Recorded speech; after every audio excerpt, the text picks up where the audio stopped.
Have you ever thought about how you would spend $1 billion? Now, most people don't think in numbers that large, so let's look at it a different way. If you were given $1 billion on the day you were born, and you had to spend it before you died, which in the US is an average of 76 and a half years old, you'd have to spend $35,000 a day. Now, with that in mind, last year, 2022, the FBI received reports of up to $10.3 billion being stolen in cybercrime-related activity.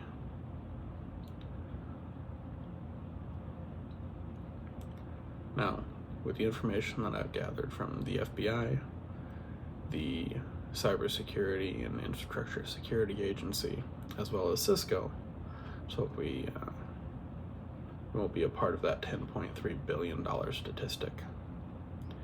There are some simple changes that every person can make to dramatically decrease their chance of becoming a victim of cybercrimes.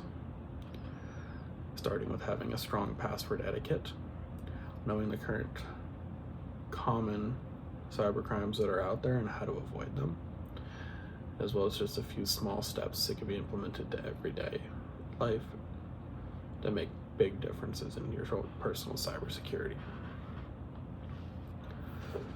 Developing a good password etiquette can give you a strong front line to your accounts, your data, and your devices.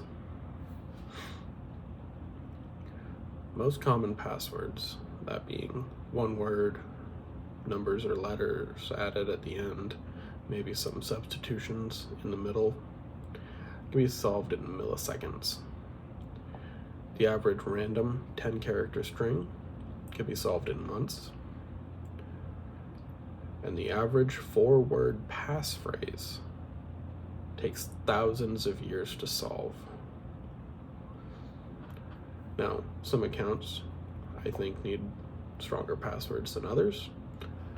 That being your email, your banking institution, and your password manager should all be those 4 or more word passphrases.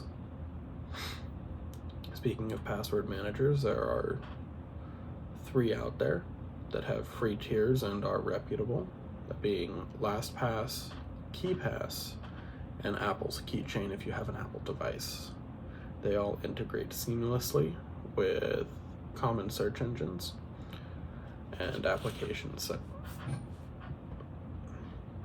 Next is some simple practices that everybody can do to watch out for the current most prominent cyber crimes that are out there.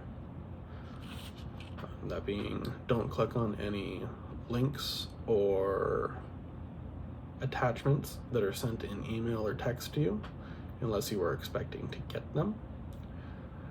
If you receive an email from your bank or a streaming service saying your account is in default or you have a problem that you need to fix, it is recommended that you go to that individual institution's website, log in from there, and verify that something needs to be fixed on your account. Don't use open Wi-Fi for anything that's important, banking information, business special, or any special information like that, as it is easy for people to intercept and read that data. And the FBI has recently put out a report warning about USB charging stations in train stations, on airplanes, in hotels. People have found ways of modifying them to read from the device that's plugged into them, or install malware on any device that's plugged into them, so those are best to be avoided. And one of my last points is adding layers of security that you can implement on a daily basis, such as keeping all of your devices up to date to the most current revision. This protects you from flaws in previous versions of the programs, or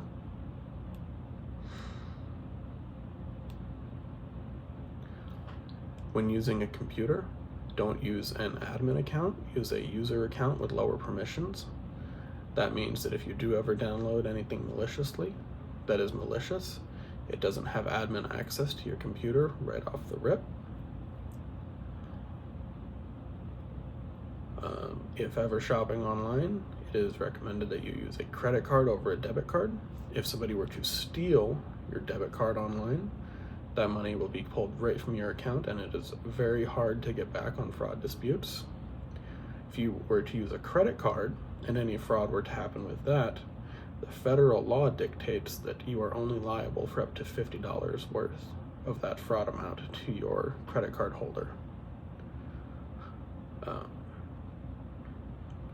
The Cybersecurity and Infrastructure Agency recommends you enable two-factor authentication on everything that has it, the main ones being your email, banking institution, and password manager.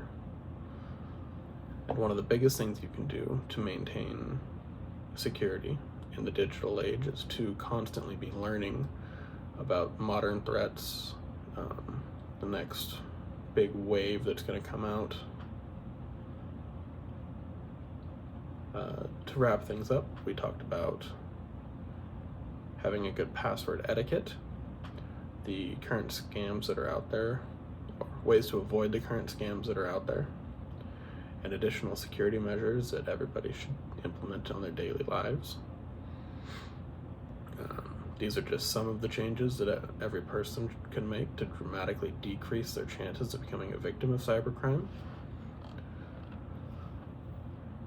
And just as in the way that one big coat won't protect you when you go outside in the middle of winter, neither will one specific security practice. Security comes in implementing as many forms of protection as you can and will use, because if you implement them all and you decide it's not worth it, you'll stop using them.